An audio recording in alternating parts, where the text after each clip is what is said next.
మీ అందరికీ నా హృదయపూర్వకమైన వందనాలు. దివ్యమైన వర్తమానాన్ని మనం ధ్యానం చేసుకుందాం. దేవుని యొక్క పరిశుద్ధ గ్రంథం నుండి చూడండి. క్రిస్మస్ నెల కనుక క్రిస్మస్ వర్తమానాలు ప్రారంభించుకుందాం. ఈరోజు అంటే లూకాసు వార్త. బైబిల్ ఉన్న వారందరూ దయచేసి బైబిల్ ఉన్న వారందరూ చూడండి. లూకాసు వార్త మొదటి అధ్యాయం 30వ వచనం. ఆమె ఆ మాటకు బహుగా తొందరపడి ఈ శుభవచనమేమిటో ఆలోచించుకొనుచు ఉండగా దూత మరియా భయపడకుము, దేవుని వలన కృప పొంది. ఈ రాత్రి దేవుడు మనకిచ్చే ఒక మంచి వాగ్దానం ఏంటంటే, భయపడకు, దేవుని వలన నీవు కృప పొంది. అందరూ చెప్పాలి. దేవుడు ఏమంటున్నాడు? భయపడకుము, దేవుని వలన నీవు నోటి నిండా చెప్పాలి. దేవుని వలన ఏం పొందుకుందామా? కృప. దేవదూత వచ్చి మరియమ్మతో అంటున్న మాట, మరియా భయపడకు, దేవుని వలన నీవు కృప పొందావు. ఈ రాత్రి ఇక్కడున్న మనమందరం అట్టి కృపను పొందుకుందుము గాక. ఈ భూమి మీద ఉన్న దేవుని బిడ్డలందరూ దేవుని కృపకు పాత్రులు కావాలి. దేవుని యొక్క ప్రణాళికని దేనికి పాత్రులు కావాలి? ఆయన కృపకు పాత్రులు కావాలి. బైబిల్లో మరియమ్మ చరిత్ర తీసుకుంటే ఒక్కొక్క మాట ఒక్కొక్క వర్తమానం అవుతుంది. చూడండి, అక్కడ రాయబడింది, భయపడకు. ఏం చేయద్దు అంటున్నాడు? ఈ భూమి మీద ఉన్న ప్రతి వాడికి భయం ఉంటుంది. ప్రతి వాడిని సాతాను భయపిస్తాడు. అందుకని ఒక గొప్ప దైవజనుడు చెప్పాడు, బైబిల్లోనంట భయపడకు అనే మాట 365 సార్లు ఉందంట. ఎన్నిసార్లు? సంవత్సరానికి రోజులు ఎన్నో తెలుసా? 300. భయపడకు అనే మాట బైబిల్ ఎన్నిసార్లు ఉంది? 300. అంటే ప్రతిరోజు దేవుడు మనకు చెప్పే మాట ఏంటి చెప్పండి? ఇక్కడున్న మనలో ఎవరికైనా ఏ భయం ఉన్నా సరే ఈ రాత్రి తీసివేసుకోవాలి. దేవుని దూత అంటుంది, భయపడకు, భయపడకు. అదొక వర్తమానం అవుతుంది ధ్యానం చేస్తుంది. కానీ ఈ రాత్రి మన వర్తమానం, దేవుని వలన నీవు కృప పొందావు. మరి నువ్వు పొందుకున్నావా? ఏ కృప నేను పొందుకున్నానా? మనమందరం కూడా ఈ భూమి మీద ఎలా బ్రతకాలంటే దేవుని కృపను పొందుకొని బ్రతకాలి. ఎంత ప్రార్థన చేసినా, ఎన్ని పాటలు పాడినా, ఎంతగానో ప్రార్థించినా దేవుని కృప పొందుకోకపోతే నీ ప్రార్థన అంతా వ్యర్థం. గుర్తుపెట్టుకోవాలి. నువ్వెన్ని పాటలు పాడిన వ్యర్థం. ఎందుకో తెలుసా? భూమి మీద దేవుని బిడ్డలందరూ దేవుని కృపను పొందుకోవాలి. మరియమ్మ అటు ధన్యతను పొందుకోవాలి. దేవదూత వచ్చి మరియమ్మతో చెబుతుంది, నీవు దేవుని కృపను పొందుకున్నావు. కృప ఏం చేసిందో తెలుసా? బైబిల్లో అనేక విషయాలు వ్రాయబడ్డాయి కృపను గురించి. చూడండి, దేవుని యొక్క పరిశుద్ధ గ్రంథంలో కొరింథీయులకు రాసిన మొదటి పత్రిక 15వ అధ్యాయము 10వ వచనం. అయినను నేను ఏమై ఉన్నానో, ఏ స్థితిలో ఉన్నానో అది దేవుని కృప వల్లయ్యా. అమ్మ, ఈ రాత్రి గుండెలు కదిలించే మాట ఇది. నువ్వేమై ఉన్నావో, నువ్వు ఏ స్థితిలో ఉన్నావో అది దేవుని కృప వల్లయ్యా, కృప వల్లయ్యా. మేము ఇక్కడ ఒక ఊరు వెళ్ళాం. సోదరుడు చిన్న కూడా ఉన్నాడు. ఆమె సాయంకాలము వీళ్ళ ఇంటికి వచ్చి ఎక్కడో లోపల మాట్లాడుతుందంట. ఏందమ్మా అట్లా మొహం లేకపోయిందంటే అంత నాకు అన్నము చూసారు. ఇప్పుడు ఇక్కడ ఉన్న మనం అందరికీ దేవుడు ఆ కొరత లేకుండా చేశాడు. చప్పట్లు కొట్టి అవునా కాదా? అవును. మనం ఏమై ఉన్నామో అది ఏమై ఉన్నది? దేవుని కృప. మనం ఏ స్థితిలో ఉన్నామో అది దేవుని కృప. నువ్వు అనుకుంటున్నావు ఇదేం బాగలేదు, నీకంటే భయంకరమైన పరిస్థితులు ఉన్న వాళ్ళు చాలా మంది చెప్పాలి. చాలా మంది భయపడమాక, పరిస్థితిని చూసి భయపడమాక. దేవుడు అంటున్నాడు భయపడమాక, నీవు దేవుని వలన కృప పొందింది. దేవుని యొక్క కృప. నువ్వు ఏ స్థితిలో ఉన్నావో అది ఆయన కృప. అక్కడ రాయబడింది చూడండి, నేను ఏమై ఉన్నానో అది దేవుని కృప. అదే 1 కొరింథీ చూడండి 7వ అధ్యాయము 24వ వచనం. సహోదరులారా ప్రతి మనుషుడు అమ్మ ఎవరెవరు చెప్పండి నోటి నిండా, ప్రతి మనుష్యుడు ఏ స్థితిలో పిలువబడ్డాడో ఆ స్థితిలోనే దేవునితో ఏం చేయాలి? బిడ్డలు లేకుండా దేవునితో సహాయం చేస్తున్నావా? ఒకవేళ అలా నేను పిలిచాడా, ఆ స్థితిలో నీవు నమ్మకంగా ఉండు. నా దేవుడు నేను బొడ్డుబోతుగా ఉంచేవాడు చెప్పాలి. ఒకవేళ పేదరికంలో ఉన్నవా, దేవుడు నిన్ను అలా ఉంచే దేవుడు కాదు. ఏ స్థితిలో ఉన్నావో ఆ స్థితిలోనే దేవునితో ఏం కలిగి ఉండాలి? సహవాసం కలిగి ఉండాలి. సహవాసం కలిగి ఉండాలి. చదువు ఇంకా 17వ వచనం, అదే అధ్యాయము 17వ వచనం.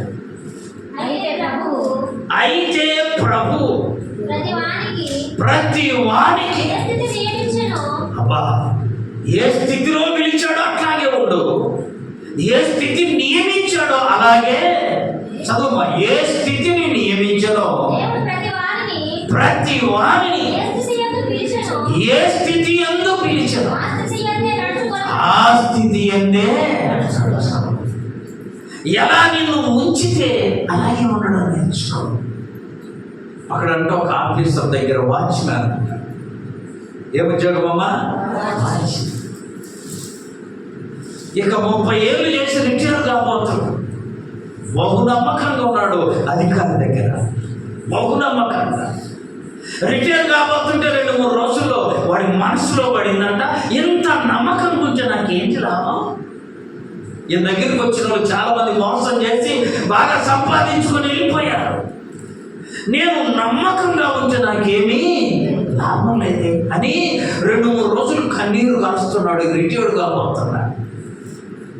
అధికారి రోజు పలకరించేవాడంట, అయ్యా 3 రోజుల్లో రిటైర్డ్ కాబోతున్నావు, నువ్వు సంతోషంగానే ఉన్నావా ఈ స్థితిలో అంటే? 30 ఏళ్ళు ఇదే స్థితి కదయ్యా, ఏం సంతోషం ఉంటుంది.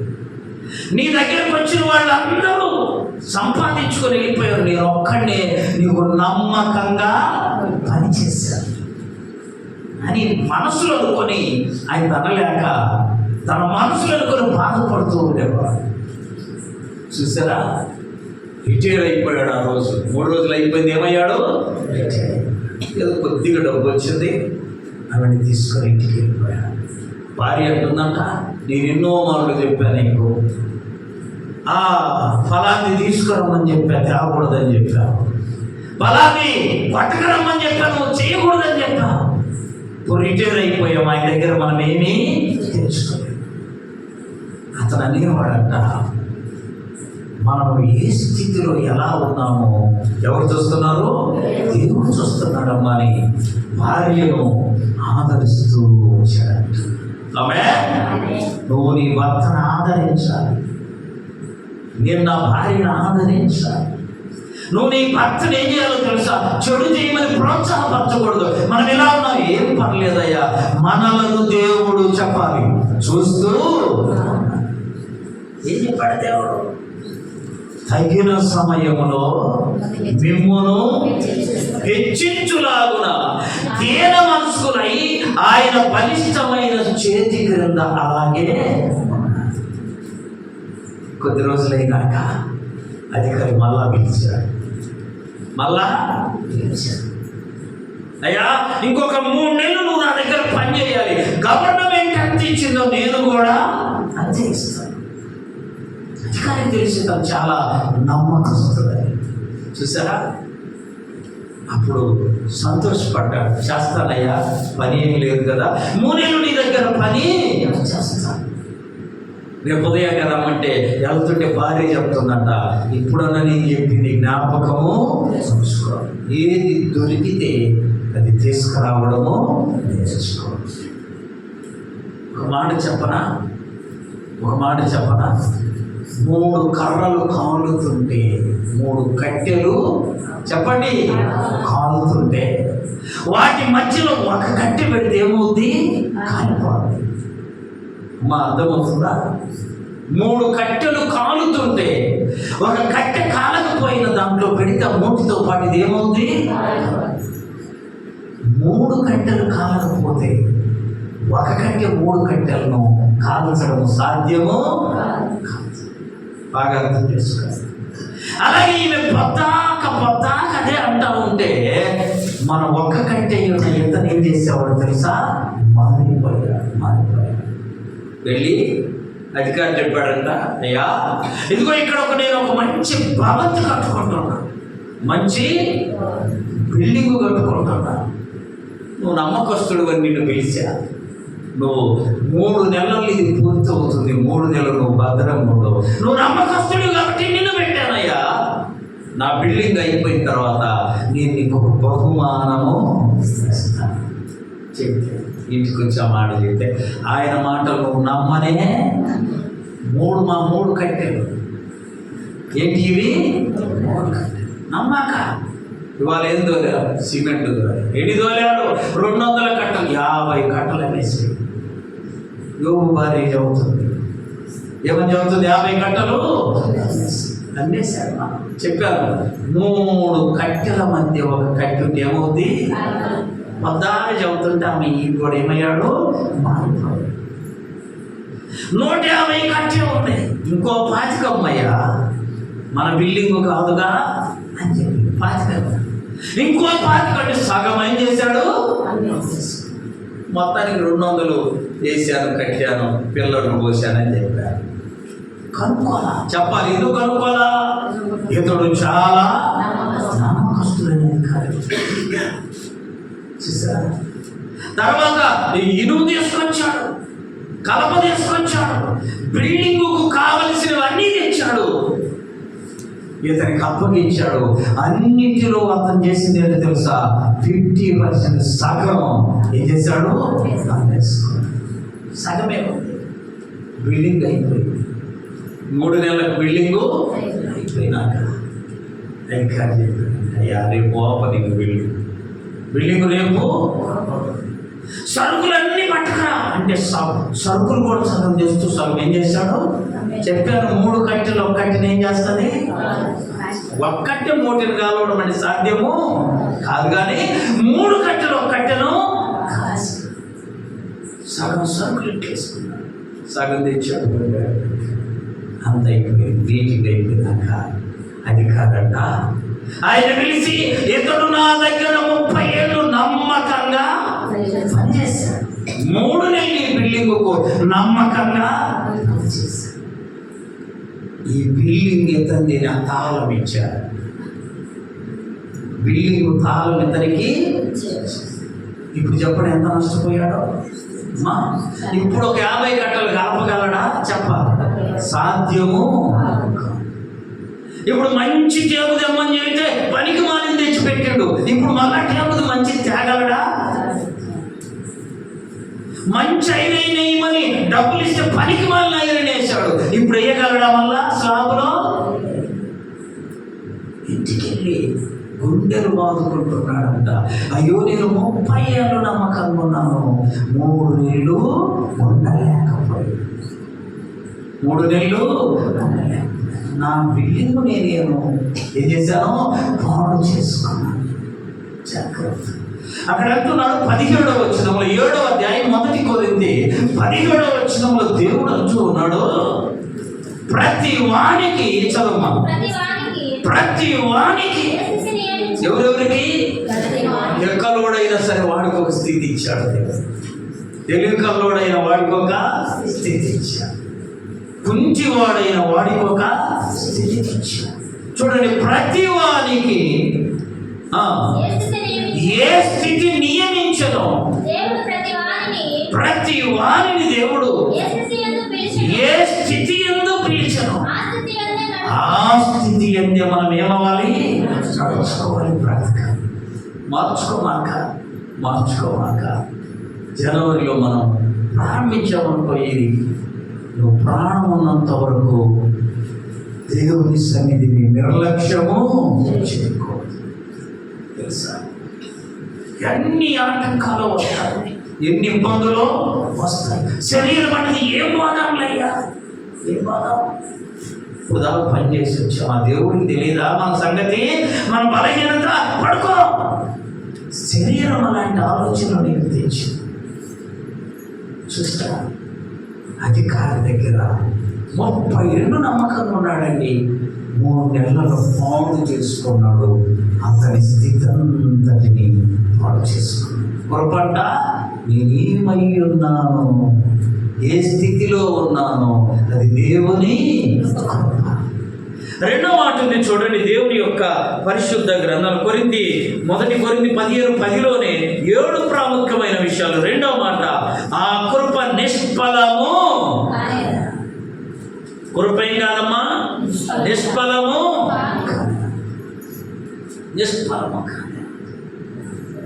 మరలా 10 రోజుల కల్లా ఈ అధికారి ఇంటికి వెళ్ళాడు.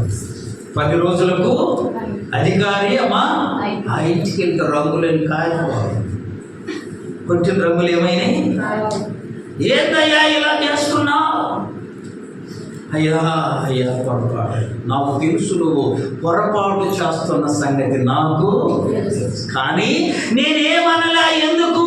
ఆ ఇల్లు నాది, నీదే. నువ్వేం చేసుకుంటున్నావు? పాడు చేసుకుంటున్నావు. నీ ప్రయాసం 30 ఏళ్ళు పడ్డావే, అది నిష్ఫలము కాదని 3 నెలలు ఆగలేకపోయావు. చూడవా, 30 ఏళ్ళకు ప్రయోజకునిగా ఏ స్థితిలో ఉంచాడు, ఆ స్థితిలో నమ్మకంగా ఉన్నాడు. 3 నెలలు ఉండలేక ఇంకో నెలకు టీ తాగుదామని వెళ్ళాడు అధికారి వాళ్ళ ఇంటికి.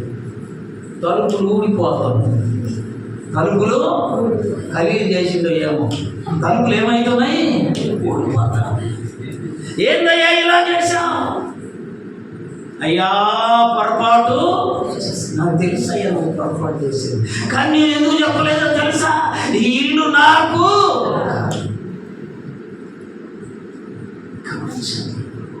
ఇప్పుడు నేర్చుకోండి. రాత్రి ఒక గొప్ప మాట ఏంటో తెలుసా? నీ ప్రార్థన ఎన్నడూ నిష్ఫలము. కొట్టు చప్పట్లో. నీ ప్రార్థన ఎప్పుడు నిష్ఫలము. ఈరోజు నేను రాలేదు ప్రార్థన, అలా జరిగి ఉదయాన్ని అంత రాయి ఉంటే అక్కడ రానకి రాయి ఊరుకోను. నేను ఊరుకోను కదా, ఆ రాయిని ఎత్తడాలో ఒంగుని అలా ల్యాప్టాప్లో నడవ కలక్కని ఇంకా కదలేకపోయింది. పులిటోడికంటే దారుణం. అమ్మో ఈరోజు ప్రార్థన ఉంది ప్రభావ, రేపు ప్రార్థన ఉంది. ఎట్లా 1 లేదా 2 ట్యాబ్లెట్లు వేసుకొని నేను వచ్చా. మన ప్రయాస ఎన్నడు వ్యర్థము. నువ్వు అనుకుంటున్నావు ప్రార్థన చేస్తే దేవుడు జవాబు. దేవుడు ఇవ్వకి ఎవరిస్తాడమ్మా, దేవుడు ఇవ్వకి ఎవరిస్తాడు? నీ దేవుడు తగిన సమయంలో నిన్ను చెప్పాలి హెచ్చించే. నీ ప్రార్థన ఎప్పుడు వ్యర్థం కాదు. చదవండి, ఫిలిప్పీలకు రాసిన పత్రిక 4వ అధ్యాయము 11-12 వచ్చిన. ఫిలిప్పి 4:11-12. నాకు కొదువ కలిగి ఉన్నందున నేను ఇలాగూ చెప్పుటలేదు. నేను ఏ స్థితిలో ఉన్నానో ఆ స్థితిలో సంతృప్తి కలిగి ఉండ నేర్చుకొని ఉన్నాను. ఏం కలిగి ఉంటాడంట? సంతృప్తి కలిగి ఉంటాడు. నిష్ఫలం కాదు నా ప్రార్థన, ఛాలెంజ్ చేసి చెప్పాలను. ఆమేన్. తృప్తి పడతాడు. ఈరోజు ఇద్దరు మనల్ని ఉంచారు, రేపు ఇంకెక్కడ ఉంచుతాడు అక్కడ ఉందాం. అది దేవుని చిత్తమని తీర్మానం చేస్తారు. 12వ వచనం, దీన స్థితిలో ఉండ నేర్పుదును. దీన స్థితిలో ఉండడానికి అడగాలి. మనం సంపన్న స్థితిలో ఉండ నేర్పుదును. సంపన్న స్థితిలో ఉండడానికి కూడా మనం ఏమవ్వాలి? ప్రభు తిను మర్చిపోవడమ్మా.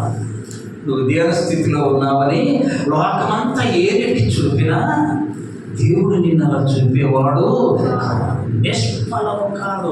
ఆ కృప నిష్ఫలము, నీ ప్రార్థన నిష్ఫలము, నీ ప్రార్థన ఎన్నడూ నిష్ఫలము.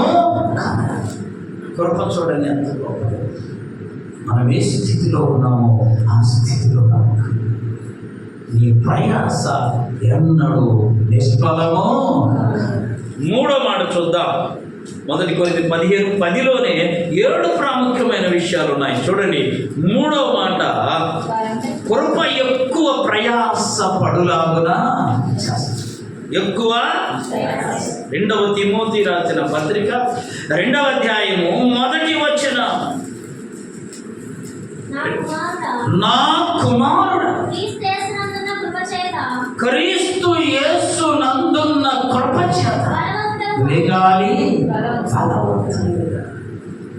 తిండి ద్వారా కాదు బలవంతులం, మా దేని ద్వారా?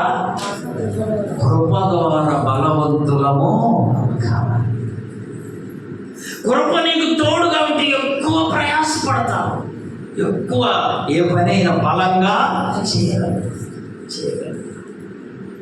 కృప ద్వారా, కృపలతో రాజ్యమును స్థిరపరచు నీవు, శృంగధ్వనులతో సైన్యము నడిపించు వాడవు నీవే.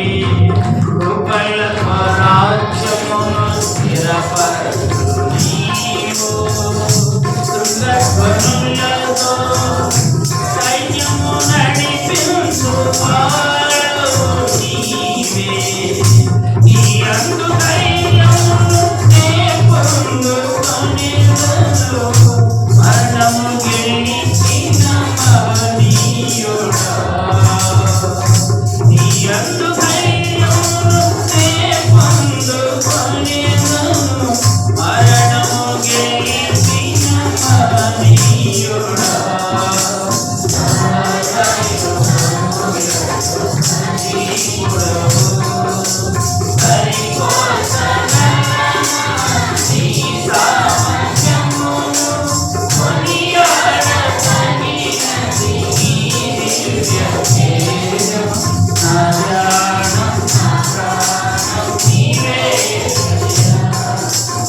కృప మనల్ని బలపరుస్తుంది. ఏమైనా కార్యాలను మనము చేయగలం, గొప్ప కార్యాలను చేయగలం, అద్భుతమైన కార్యాలను చేయగలం, ఆశ్చర్యకరమైన కార్యాలను దేవుడు మనతో చేయిస్తాడు. చూడండి, కొరింథీయులకు రాసిన 2వ పత్రిక 1వ అధ్యాయము 11వ వచనం, అందువలన అనేకుల ప్రార్థన ద్వారా నాకు కలిగిన కృపావరము కొరకు అనేకుల చేత వారి విషయమై కృప ద్వారా కృపావరాలు వస్తాయి. కృప ద్వారా కృపావరాలు. దేవుని యొక్క వాక్యం ఎంత చక్కగా వివరిస్తుంది. మరియమ్మ దగ్గరికి వచ్చి దేవదూత చెప్పే మాట చెప్పండి, నీవు దేవుని ద్వారా. అమ్మ, ఎప్పుడైనా నీకు ఈ స్వరం వినబడిందా? ఈ మాట వినబడిందా? ఈ ధన్యకరమైన వచనం వినబడిందా? మరియమ్మ చెవులు వినబడుతుంది, మరియ నువ్వు భయపడకుము, నువ్వు దేవుని వలన దేవుని వలన ఏం పొందుకుంది? ఆ కృప 7 కార్యాలు చేస్తుంది. చూడండి, తర్వాత కార్యాన్ని మనం చూద్దాం. దేవుని యొక్క పరిశుద్ధ గ్రంథంలో 4వ కార్యం తోడుగా ఉంటుంది. కొలసీలకు రాసిన పత్రిక 4వ అధ్యాయము 18వ వచనం. పౌలను నేను స్వహస్తముతో నా వందనములు వ్రాయించున్నాను, నా బంధకములను జ్ఞాపకం చేసుకోవచ్చు. కృప మీకేమవుద్ది? కృప మనకేముండదమ్మా? కృప తోడుగా ఉంటే నీకంటే గొప్పవాడు ఈ భూమి మీద మరెవరు? మరియమ్మకు వచ్చింది ఆ ధన్యత. మరియమ్మకు వచ్చింది. మరియమ్మ ఊరిలో కల్లా ధనవంతురాలు అనుకుంటురా? చెప్పాలి, ధనవంతురాలు. ధనవంతులు నిద్రపోతున్నారు, దేవుని దగ్గరికి దేవదూత వచ్చింది. ధనవంతులకు అసలు ఏం వినపడట్లా, ఏమో ఒక మాట వినపడుతుంది. ఏమన్నా తెలుసా? నీవు దేవుని వలన, చెప్పండి,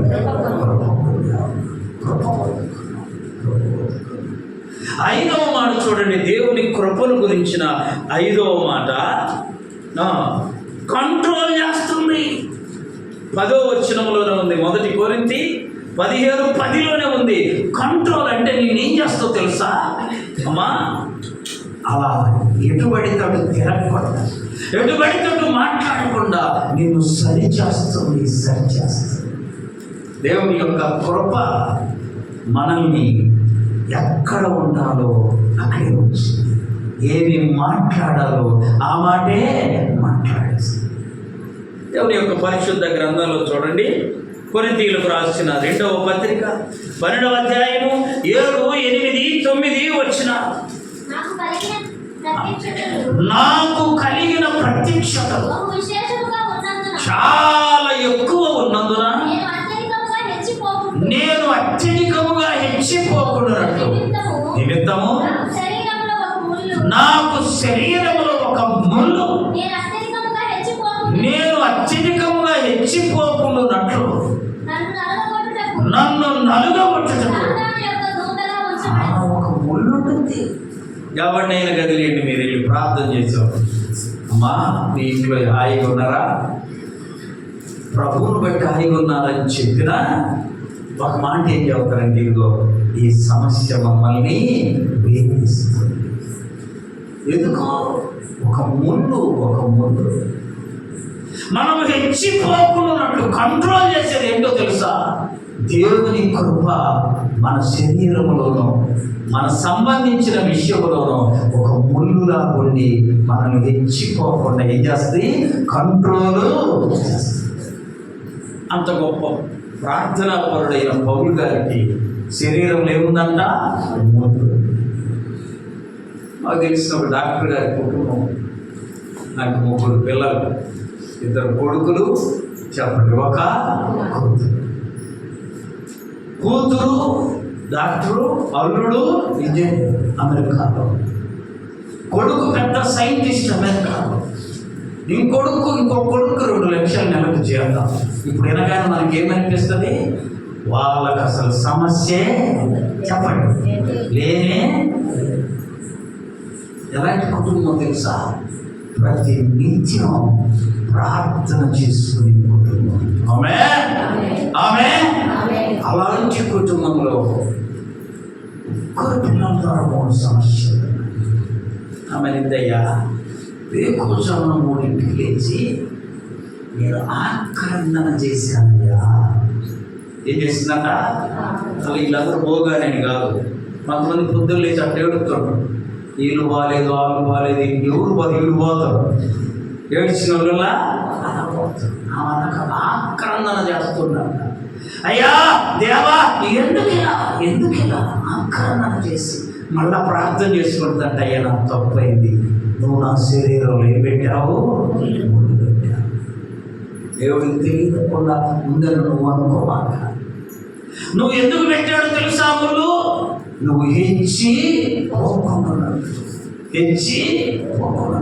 అంటే నువ్వు ఎలా అయిపోతావు? ఆ పోకుండా నిన్ను ఆ ముళ్ళు ఏం చేస్తుంది? కంట్రోల్ చేస్తుంది, అదుపు చేస్తుంది. కృప మనల్ని ఎట్లా పడితే అట్లా తిరగనివ్వదండి, ఎలా పడితే అలా మాట్లాడనివ్వదండి, మనను అదుపు చేస్తుంది.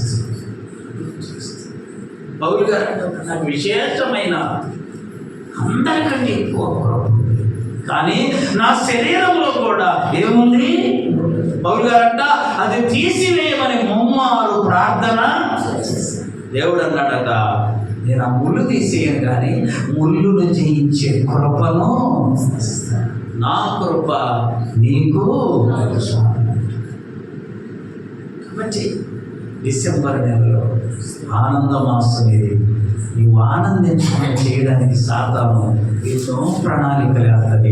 ఎప్పుడు చెప్తానేనండి, అంత మాత్రం చేత నీ ప్రార్థన ఆపమాకు, ఆమేన్, నీ భక్తి ఆపమాకు. నువ్వు మందిరానికి వచ్చేది ఆగకూడదు, నువ్వు ప్రభువును వేడుకునేది ఆగా. అప్పుడే సాతానుకు అపజయం, దేవుని నామములో మనకు విజయం. కృప ఆమె దగ్గరికి వచ్చి దేవదూత అంటుంది, అమ్మ నువ్వు దేవుని వలన చెప్పాలి. కృప పొందుతుంటే, డెలివర్ అవుతుంటే సత్రములో కూడా వారికి చెప్పాలి. అది మరి చూడడానికి స్థితి అదైతే పరలోకము నుండి ఒక సాక్ష్యం వచ్చింది. ఏమని? నువ్వు దేవుని వలన ఏం పొందుకున్నావు? కృపబంది ఏదయ్యా? కొద్దిగా ఒక సెంట్ అన్నా, ఒక్కొక్కరు అనుకోండి 2 సెంట్లన్నా లేదయ్యా, 2 సెంట్లన్నా, 4 సెంట్లన్నా లేదా, 1 సెంట్ అన్నా లేదా? లేకపోయినా దేవుని వాక్యం చెబుతుంది తెలుసా? నీ కొరకు నేను స్థలము చెప్పాలి, స్థలము నేనుండు స్థలంలో మీరు ఉండులాగున మరలా వచ్చి మిమ్మల్ని అందరినీ నా యొద్దకు. చదవండి ఆ మాట, యోహాను సువార్త 14వ అధ్యాయం. నా తండ్రి ఎంట అనేక నివాసములు కలవు, లేని యెడల మీతో చెప్పుదు, మీకు స్థలము సిద్ధపరచబెడుచున్నాను. నేను వెళ్ళి మీకు స్థలము సిద్ధపరిచిన నేనుండు స్థలములో మీరును ఉండులా, మరలా వచ్చి నా యొద్ద ఉండుటకు మిమ్ములను.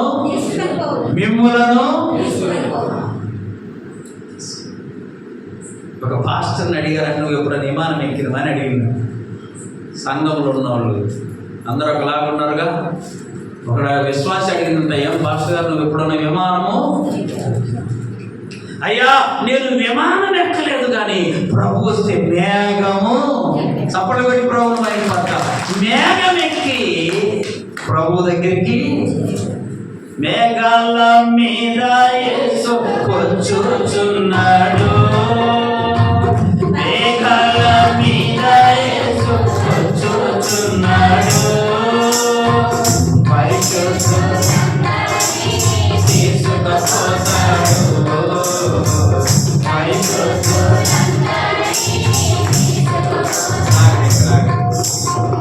ప్రార్థన కూర్చున్న వాళ్ళందరినీ తీసుకుపోతాడా? లేకపోతే పాటలు పాడిన వాళ్ళందరినీ అక్కడ అట్లేదు. ఎవరిని తీసుకెళ్తాడు? వేగం మీద వెళ్తాయా. ఈ విమానం ఏముంది? ఎడికితే ఆడ కూలిపోతే దేవుడికి కూలిపోతే అడ్రస్సు ఒక భయం. విమానంలో పోతే ఆ మాట అనుకుంటే ఆపై దిగుతారంట. అర్థమైందా? పడిపోతే శవము కూడా దొరకదండి. అయితే ప్రభు వస్తే మనల్ని దేని మీద తీసుకెళ్తాడు? నీరు రాసిన పత్రికలో ఉంది, ఆ మీదట సజీవులమై నిలిచియుండు మనము మేఘముల మీద. చూసారా? ప్రభు అతి ఒక స్వరము ప్రభు ద్వారా. మరియమ్మ లోకానుసారంగా పేదల, ఇల్లు లేదు, మా స్థలము లేదు. పోనీ అందరుండే ధర్మశాస్త్రములో కూడా స్థలము. అయితే దేవుని యొద్ద నుండి ఒక మాట వచ్చింది. ఏమని చెప్పండి? నీవు దేవుని వలన నోటి నిండా చెప్పాలి, కృప పొందుకున్నా. తర్వాత మాట చూడండి, కృప చేసే తర్వాత మాట కొరింథీయులకు రాసిన మొదటి పత్రిక 9వ అధ్యాయం 27వ వచనము నలుగగొట్టుతుంది. గాలిని కొట్టినట్లు నేను పోట్లాడట్లేదు, కానీ ఒకవేళ ఇతరులకు ప్రకటించిన తర్వాత నేనే భ్రష్టుడనైపోదునని అని నా శరీరమును ఏం చేస్తున్నావు? శుద్ధి తీసుకొని, అంతేనా? నలగొట్టడం. మా శుద్ధి తీసుకొని కొట్టుకుంటుండా కాదు. శరీరాన్ని ఏం చేస్తుండో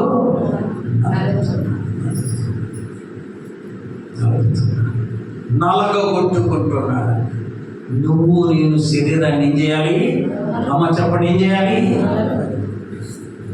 ఈ మాట చదివినప్పుడు నిద్రపోవాలనిపించదు. ఆమె బాగా తిని పడుకుందామనిపించదు. ఎందుకో తెలుసా? ఈ శరీరాన్ని ఏం చేయాలి మనము? పౌలు గారు ఏం చేశాడంట? ఇతరులకు ప్రకటించి నేను భ్రష్టుడనైపోతానేమని నా శరీరమును ఏం చేశాడు? కృప ఉంటే ఆలోచన వచ్చింది. ఆవులు వస్తున్నాయా? ఆకలిలో అంతే. కృప ఉంటే నీ శరీరాన్ని నువ్వు ఏం చేస్తావు? శరీరాన్ని నలుగొట్టకుండా ఆత్మను పొందుకోలేవు. ఆమె గోధుమలు ఉన్నాయి లేకపోతే సజ్జలు ఉన్నాయి, వాటిని నలిపి పిండి చేయకుండా నీ చేతిలోకి రొట్టె చెప్పాలి. నీ చేతిలోకి రొట్టె రావాలంటే ఏం చేయాలి? వాటిని దంచాలి, వాటిని విసరాలి, నలపాలి, పిండిలాగా చేయాలి. అప్పుడు అది రొట్టె నీ నోటిలోకి. పరలోక సంబంధమైన ప్రతి ఆశీర్వాదం పొందాలంటే మనం ఈ శరీరాన్ని చేయాలి.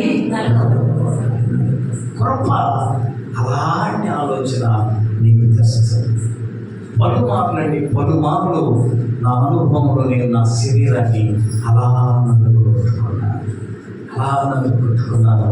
దేవుడు నా నోటి నిండా కావలసిన ఫలము చేశాడు. గుర్తుపెట్టుకోవాలి, నీ శరీరాన్ని నీవు నలపకపోతే, నీ శరీరం చెప్పినట్టు నువ్వు వింటే పరలోక సంబంధమైన ఆశీర్వాదాలు నువ్వు పొందుకోనే.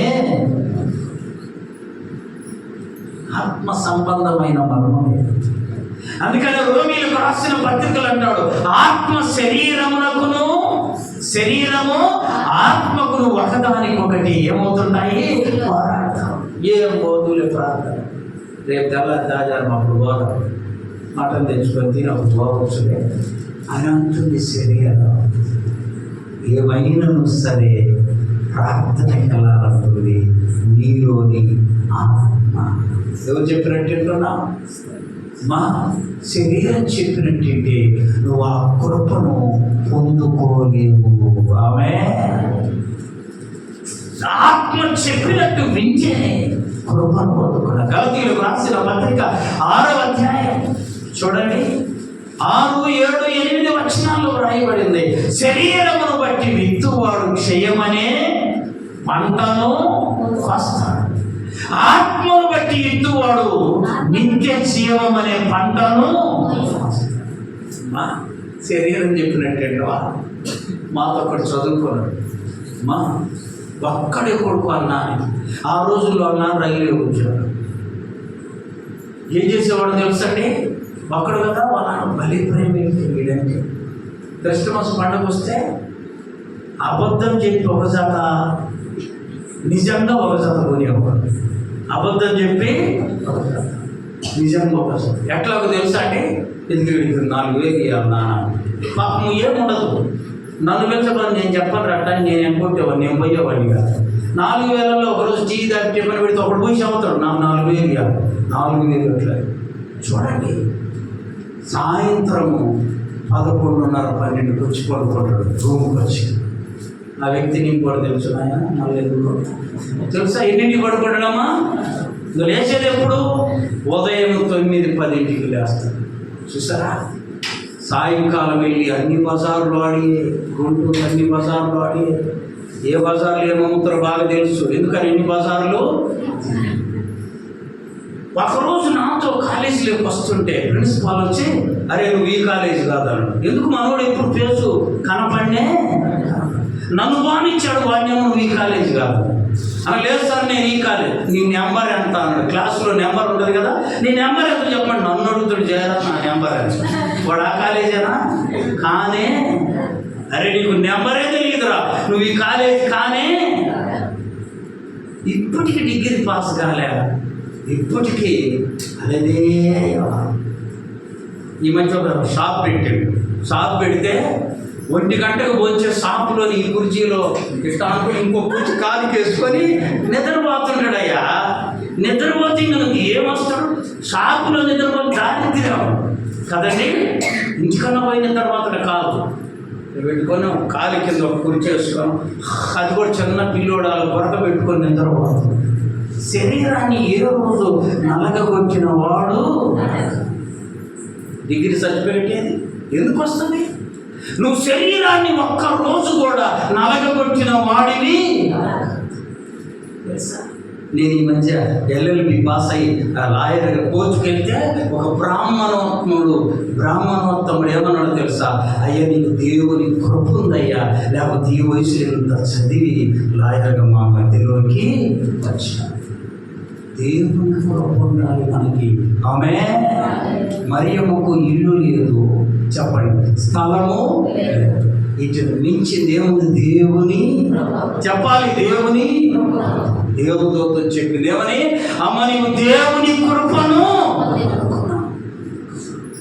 ఆ కృప ఎలా వచ్చిందంటే నీ శరీరం చెప్పినట్టు వింటే, నీ శరీరం చెప్పినట్టు వింటే రాదు. ఈ శరీరాన్ని ఏం చేయాలి? అప్పుడు ఆ కృపను నువ్వు పొందుకుంటావు. తర్వాత మనం చూడండి దేవుని యొక్క పరిశుద్ధ గ్రంథంలో 7వ మాట, దేవుని కృప చేసే 7వ కార్యం పరిపూర్ణము చేస్తుంది. ఏం చేస్తుంది? యోహాను సువార్త 17వ అధ్యాయము 4వ వచనం. యోహాను 17:4. చేయుటకు నీవు నాకు ఇచ్చిన పని నేను సంపూర్ణంగా నెరవేర్చి భూమి మీద నేను నిన్ను దేవునికి ఇచ్చిందని నమ్మకం చేస్తే నువ్వు పరిపూర్ణుడు అవుతావు. దేవునికి మహిమ వచ్చింది. దేవునికి మహిమ వచ్చింది. ఈ మధ్య ఒక ఇంటికి వెళ్తే అమ్మా ఆయన ఉన్నాడు, పీడోళ్ళు ఆయన ఉన్నాడు. ఆమె ఏంటంటే సువార్తకు పోయిందాక. ఎక్కడికి పోయింది? సువార్త అని నాకెళ్ళి బాగా సీరియస్గా చూస్తుంది. కొట్టేంత పాపముతో చూస్తుంది. నాకు అర్థమయ్యి కూర్చోమనుకున్నదని నేను కూర్చొని ఏందా ఎంత సీరియస్గా ఉంటే, నీకు అసలు నీ సువార్త పనిచేసే వాళ్ళకి బుద్ధి ఉందా ఆయన చాలా స్పీడ్లో పోతున్నాడు అని. ఏమైందయ్యా అంటే, సార్ ఉదయం నుంచి పిల్లలకు టిఫన్ లేదు, నాకు పిల్లలకు లేకపోతే ఆయన కూడా ఆయనకు కూడా ఇప్పుడు 1 భోజనం లేదు. ఆమెమో చెప్పిడా యేసు ప్రభు ఇట్లా, నీ భర్త ముందు నీ ఇంటిని భద్రంగా చూసుకొని ఆ తర్వాత సువార్త కల్లా నువ్వైనట్టు చెప్పొచ్చు కదా. నాకు అసలు తెలియదు పాప, నా సువార్తకి నేను పోయినా వచ్చేవాళ్ళని తయారై దేవుడు నీకు ఇచ్చిన పనిని ఏం చేయాలంట? అక్కడ 17:4 ఉంది. చేయుటకు నీవు నాకు ఇచ్చిన పనిని నమ్మకంగా చేయాలి. సంపూర్ణంగా నెరవేర్చితే ఏమవుతుందో తెలుసు? దేవునికి. నీ భర్తకు చేయాల్సిన పని నువ్వు చేయకుండా, నీ పిల్లలకు చేయాల్సిన పని నువ్వు చేయకుండా అడిగిపోద్దంట. దేవుడు చేయగలరు, దేవుడు చేయగలరు. ఒక 20 సంవత్సరాల క్రితం రామకపల్లి ప్రార్థన పెడితే అనుకోకుండా ఒక MRO మేమందరం పోయి పెడితే ఒక ఆయన లేచి, అయ్యో నేను మొన్న వచ్చి ఒక పని చేయమని చేయదా, వాక్యం చెప్పని వచ్చింది అమ్మారునండి. పోనీ ఏం పని అయ్యేది? చిన్న పనే, చెయ్యాల్సిన పని ముందు చేయవయ్యా చెప్పిన వాక్యం. అస్సలు వాయిస్ లేదు ఎవరికి, ఎవరు మాట్లాడలేకపోయారు. ఎందుకని? చెయ్యాల్సిన పని. నీ భర్త చూడకుండా బయటకు వచ్చి నీతులు చెప్పడమ్మా. నువ్వు ఈసారి నా భార్యను తయారు చేస్తే మా ఇంటికి లేకపోతే నీ భార్య ఏనట మార్చారు నాయను అని చాలా మంది చేసే తప్పు. మా మొదట పౌలు గారు అంటాడు, ఎవడైనాను తన ఇంటిని బాగుగా యాలని వాడైతే సంఘానికి వచ్చి బాధ చేస్తే కుదరనే. ముందు ఇల్లు చూసుకోవాలి. నీ భర్తకు అన్నం అనుకోండి, నీ పిల్లలకు అన్నం పెట్టకుండా. ఏసయ్య చెప్పిండి, ఏసయ్య ఇది కూడా చెప్పింది, నీ భర్త నీకు శిరస్సు. ఏంటంట? ఆ శిరస్సు తీసి కింద పెట్టి నువ్వు శిరస్సు అంటే ఎట్లా? యేసు ప్రభు వాక్యాన్ని నువ్వు తప్పు చేస్తూ. అందుకని ప్రభు అన్నాడు, పరిపూర్ణంగా కావాలి. మనం పరిపూర్ణంగా కావాలంటే ఏం కావాలి? చేయుటకు మనకిచ్చిన పనిని నమ్మకంగా చేయాలి. ఒకవేళ నువ్వు నమ్మకంగా చేస్తున్న పేదరికం భయపడమాక, నువ్వు నమ్మకంగా చేస్తున్న ఇబ్బందులు ఉన్నాయి భయపడమాక, బహు ధైర్యంగా ఉండు. ఎందుకో తెలుసా? మన దేవుడు మనల్ని సిగ్గుపరచు వాడు. చదవడం మాట కీర్తనలు 25:3. 25వ కీర్తన 3వ చరణం. నీ కొరకు కనిపెట్టు వారిలో ఎవరు కూడా ఎవరి కొరకు కనిపెడితే? చాలాసార్లు చెప్పాను, మళ్ళీ చెప్తాను. ఒకరోజు నేను అమెరికా వాళ్ళతో పనిచేసేటప్పుడు కమ్ టుమారో మార్నింగ్ అని ఆయన ఒక మెసేజ్ ఇచ్చాడు మా అందరికి. పొద్దున్నే రాండే, రాత్రి అంతా ప్రయాణం చేసి పొద్దున్న రమ్మన్నాడని. ఎప్పుడు తెల్లారుద్దని చూసి తెల్లారగానే పాచిమాపం కూడా సరిగ్గా కడుక్కొని అంటే పోయాలి. ముందు నిలబడదామని పోతా ఉన్నారు 20 మంది. నా మనసు ఏమంటుందో తెలుసా? ఉదయాన్నే మనం ఏం చేయాలి? ఆమె ఉదయం ఏం చేయాలి?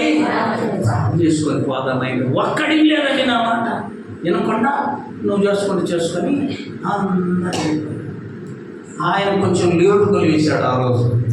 కార్యాలు ఎట్లాగే ఉంటాయి, ప్రార్థన లేకపోతే కార్యాలు ఎలా ఉంటాయి. ఆయన లేటుకు లేచి ఆయన కళ్ళు నులుకుంటే అందరూ పోయి లైన్లో నిలబడి అరిసి తిట్టి గెట ఉంటాను. అన్న తర్వాత అందరూ ఒకరి మొక్కలు చూసుకుంటూ తిరిగి వచ్చారు.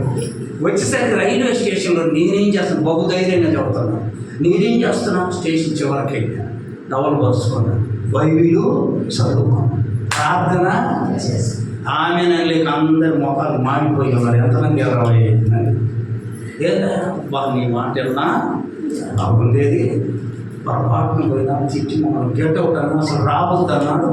ఎట్లా నేను ప్రార్థన చేసుకొని చక్కగా టిఫన్ చేసుకొని 10:30కి వెళితే, Jayarao come here, SIT here, నువ్వు రా కూర్చొని నాకు ఇవ్వాల్సిందంత 2 ఇచ్చావు. చప్పట్లు కూడా పంపిస్తే నేను వచ్చేసరికి ఇలా మొఖాలు చెప్పాలి. టిఫన్ లేదు, అమ్మా ఎవరన్నా ఇస్తాడని లేదు, ఉంచుకునేది మొత్తం గాలి చేసుకొని వాడు ఇస్తాడని అక్కడ పోతే వాడి కాడ తేడా వచ్చి టిఫన్ లేదు, మొఖాలు మాడిపోయాడు. అయ్యా టిఫన్ పెట్టి మొత్తానికి టిఫన్ పెట్టి అప్పుడు నేను చెప్పాను, ప్రభువును కలుసుకొని ఉదయాన్నే అప్పుడు ఎవరినైనా కలుసుకో. చెప్పండి, అప్పుడు ఎవరినైనా ఉదయాన్నే నువ్వు ప్రభుతో మాట్లాడిన తర్వాత ఎవరితోనైనా మాట్లాడు. ఉదయాన్నే వాక్యం చదువుకున్న తర్వాత ఎవరితోనైనా వస్తుందే క్రమా వస్తుందా? చూసారా, మనకు ఇచ్చిన పనిని ఎలా చేయాలి? సంపూర్ణంగా చేయాలి. ప్రార్థన చేసుకొని పోతే ఏమైంది? ప్రార్థన లేదు, ప్రార్థన లేదని అక్కడికి వెళ్తే ఏమీ లేదు చివరికి.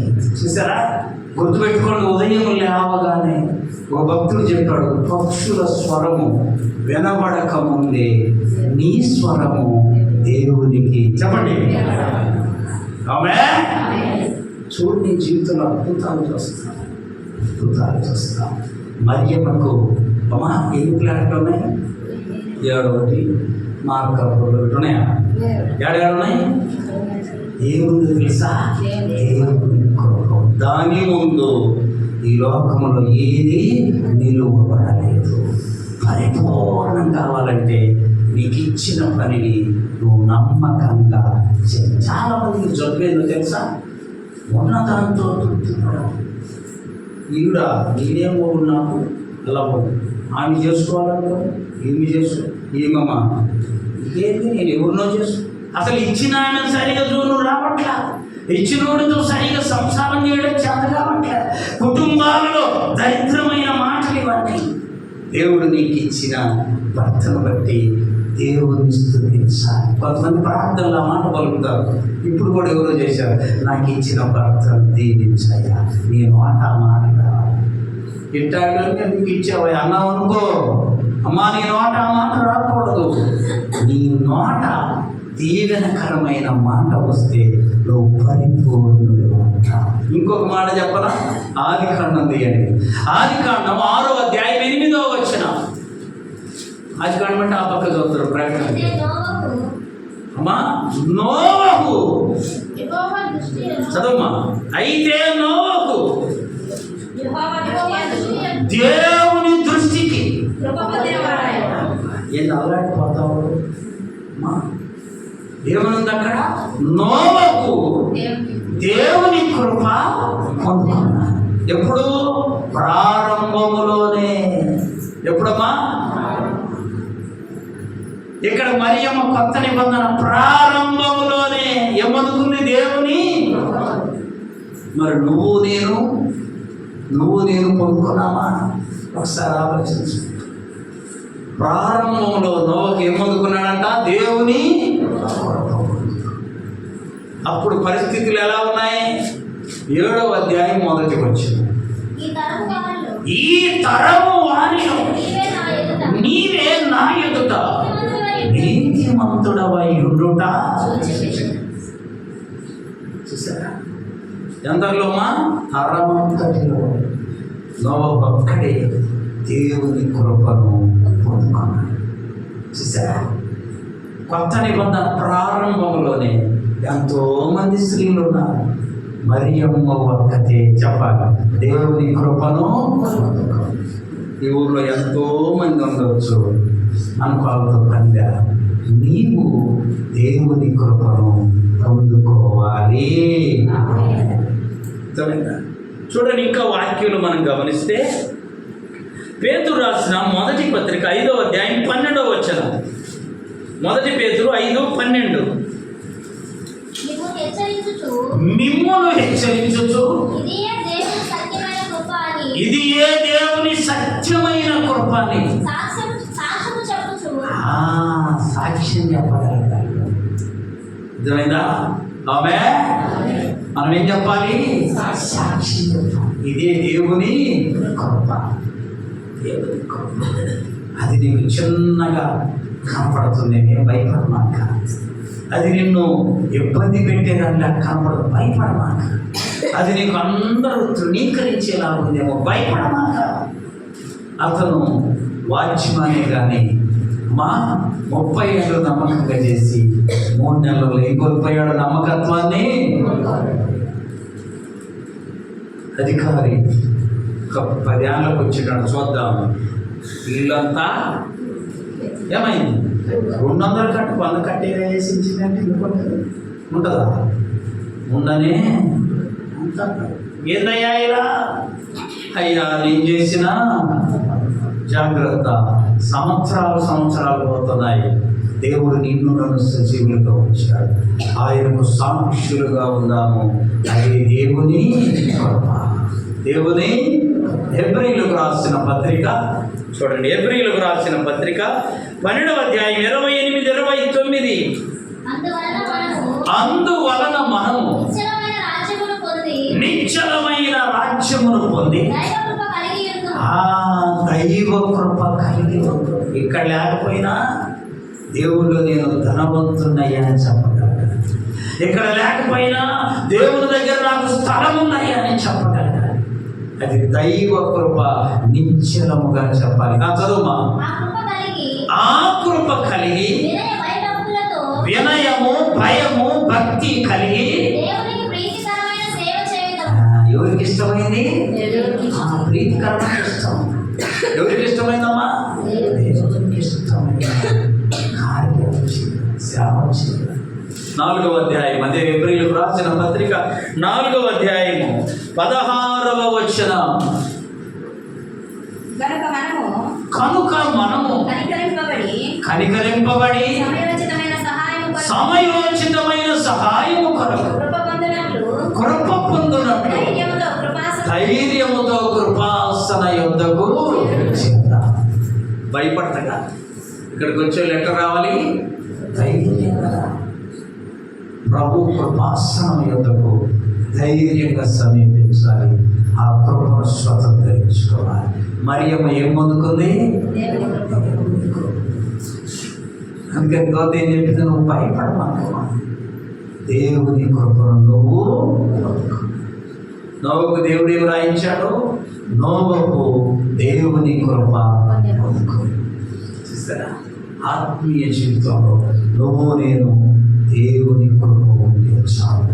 దేవుని కృప పొందుకుంటే చాలు. గట్టి ధన్యత పరిశుద్ధాత్మ దేవుడు మనందరికీ దయచేయునుగాక. మోకరించండి, ప్రార్థన చేసుకున్నాం. దయచేసి అందరూ మోకరించండి.